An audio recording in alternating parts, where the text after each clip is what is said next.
कहते हैं ना 1 रुपए की और 2 रुपए की औकात क्या है। आज हम आपको 2 रुपए की बात और 2 बात कहते हैं ना, 1 नंबर की बात और 2 नंबर की बात, लेकिन हम आपको बताएंगे 2 नंबर की बात में क्या है रहस्य और क्या है खास। सबसे पहले शुरू करते हैं आज विश्वकर्मा डे, विश्वकर्मा जयंती। इसके साथ साथ नरेंद्र मोदी की जयंती, आज जन्मदिन है आज। दो बात, बहुत खास बात। और आज 2 रुपए में आपको क्या मिलने वाला है वो भी हम आपको बताने वाले हैं। सबसे पहले महिला से बात करते हैं, 2 रुपए में क्या मिलने वाला है। बहन जी, आप समझती हैं कि समाज में जो कन्याएं, बच्चियां जो होती हैं, सैनिटरी नैपकिन पैड खरीदने जाती हैं, दुकान पे जाकर भी इतना संकोच करती हैं वो कि खरीदूं, बोलूं, ना बोलूं। आज 2 रुपए में आपने उनको एक पैड दिया है और वो भी बिना मांगे दिया है। बस 2 रुपए डालिए और निकालिए। क्या कहना है? 1 रुपया, एक नहीं, 2 रुपये। अच्छा, 2 रुपये। देखिए, ये अपने आप में बहुत बड़ी बात है। और सैनिटरी नैपकिन खाली संकोच ही नहीं करती हैं लड़कियां, बल्कि महिलाएं भी पैसा भी खर्च करने कर होता है। तो कम से कम 7-8 रुपए का एक पैड पड़ता है, अगर ब्रांडेड लें 10-11 रुपए का पड़ता है। और तो उसके लिए अगर ये 2 रुपए की कोई चीज़ मिल रही है तो एक तो सस्ती है, दूसरा एक किसी से मांगना नहीं है, आप आइए, सिक्का डालिए और ले जाइए। तो ये बहुत बड़ी सुविधा है एक गरीब तबके की महिलाओं के लिए और बालिकाओं के लिए। गरीब ही नहीं, इसमें रईस भी ले सकते हैं। सिर्फ 2 रुपए डालने हैं और पैड लेना है। और ये काम किसने किया है? सबसे जरूरी बात, नोएडा की एक ऐसी शख्सियत जिसका एक नाम है राजन श्रीवास्तव।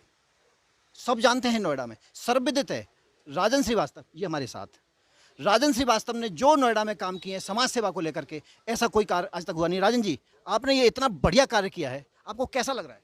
सर, हम लोग, हमारी संस्था श्री नारायण सांस्कृतिक चेतना न्यास एवं श्री चित्रगुप्त सभा ट्रस्ट आज 10 सालों से यही कार्य कर रही है। और पिछले 4 साल से हम लोगों ने गौतम बुद्ध नगर जनपद में और लखनऊ में, उत्तराखंड में, बिहार में कई जगहों पे ये मशीन लगा चुके हैं। पहले हम लोग कोरोना से पहले, जिस समय सब कुछ अच्छा चल रहा था, उस समय हम लोग 1 रुपया का पैड देते थे।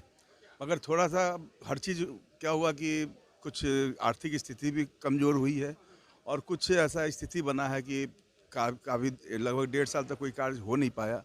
तो हम लोगों ने इस बार सोचा कि हम लोग क्यों नहीं एक ऐसे हमारे देश के महान नेता, यशस्वी प्रधानमंत्री जी का जन्मदिन आ रहा है, उसी जन्मदिन पे एक ऐसा कार्य करें जिससे कि महिलाओं से लेकर हमारे जो आर्थिक रूप से कमज़ोर जो लोग रहते हैं, उन सब के लिए एक कार्यक्रम बनाया जाए। उसमें हमने अपने आदरणीय जो हमारी चेयरपर्सन है, महिला आयोग की जो चेयरपर्सन है बिमला बाथम जी, उनसे हमने जब बात की तो उन्होंने बड़ा सराहा कि नहीं, मैं ज़रूर आऊँगी।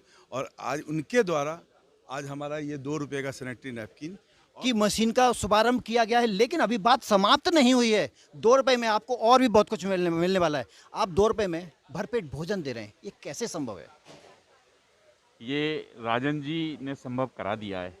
सेक्टर 55 में, इस मार्केट में, बी ब्लॉक मार्केट में आज से एक ऐसी सुविधा उपलब्ध कराई है जिससे हर जो एक तबका है जो आसानी से भोजन प्राप्त नहीं कर पाता है और समय पे भोजन नहीं मिल पाता है, उसके लिए राजन जी ने एक विशेष व्यवस्था की है कि आज से इस जगह पे 2 रुपये में भरपेट भोजन की व्यवस्था की है।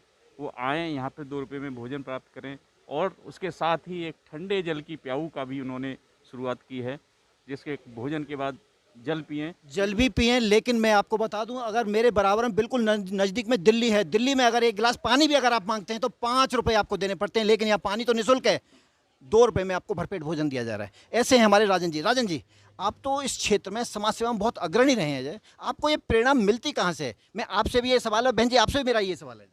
जी, ऐसा है कि जब मैं छोटा था तो मेरे माता पिता को हमेशा देखता था कि घर में अगर कोई भी आता था, जैसे रात को अगर 12 बजे भी कोई, मैं यहाँ रोकूंगा। मुझे एक बात राजन जी की बात से बात याद आई है और एक छोटा सा मुहावरा है, आपको जरूर अच्छा लगेगा, जिसमें कहते हैं, साधु इतना दीजिए जामे कुटुंब समाए, मैं भी भूखा ना रहूं पंथी भूखा न जाए। आपने वो बात चरितार्थ सिद्ध किया जाए।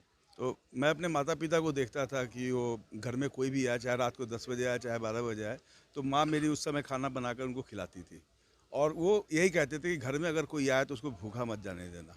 तो ये मेरा बचपन से एक वो उनसे मिला प्रेरणा। बाद में मैं यहाँ भी देखा, मैं बहुत मार्केट में घुमा हूँ। गुवाहाटी जब मैं गया, वहाँ देखा ऐसे बच्चों को कि जो डस्टबिन से खाना निकाल के खाते हुए। तो मैंने अपने जीवन में एक लक्ष्य बनाया कि मैं जब भी कुछ होऊंगा या कुछ बनूंगा तो मैं सबसे पहला काम यही करूँगा कि लोगों को भोजन मुहैया कराऊँ। और बहन वही जी, हमारे लिए नोएडा में सबसे बड़ी बात, हमारा सौभाग्य है कि आप जैसी एक हमें नेता मिली और इस समय आप मौजूदा महिला आयोग की अध्यक्ष हैं। और ये जो महिलाओं के लिए, लड़कियों के लिए जो कदम उठाया है, वास्तव में बहुत सराहनीय है। आप इसको किस दृष्टि से देखते हैं? देखिए, बहुत सराहनीय कदम है। और आपको पता ही है कि इस समय केंद्र सरकार में आदरणीय मोदी जी और प्रदेश सरकार में आदरणीय योगी जी, दोनों को महिलाओं पे बहुत फोकस है। और राजन जी उस पूरे फोकस को और ज़्यादा गरिमा दे रहे हैं। ये एक बहुत बड़ी बात है कि ये महिलाओं के लिए जो इन्होंने शुरू किया है, ये अपने आप में एक अनूठा कदम है, जिसकी जितनी सराहना की जाए जितनी सराहना की जाए उतनी कम है, क्योंकि इस देश को एक देवता तुल्य, एक भगवान के तुल्य, एक ऐसा प्रधानमंत्री जिसका नाम है नरेंद्र मोदी मिला हुआ है।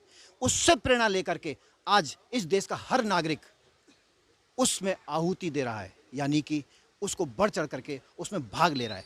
ऐसे हैं हमारे नोएडा के लोग, जिनमें कि हम इन सबको सैल्यूट करते हैं। मैं नोएडा से राजकुमार अग्रवाल, हमारा मेट्रो लाइव के लिए।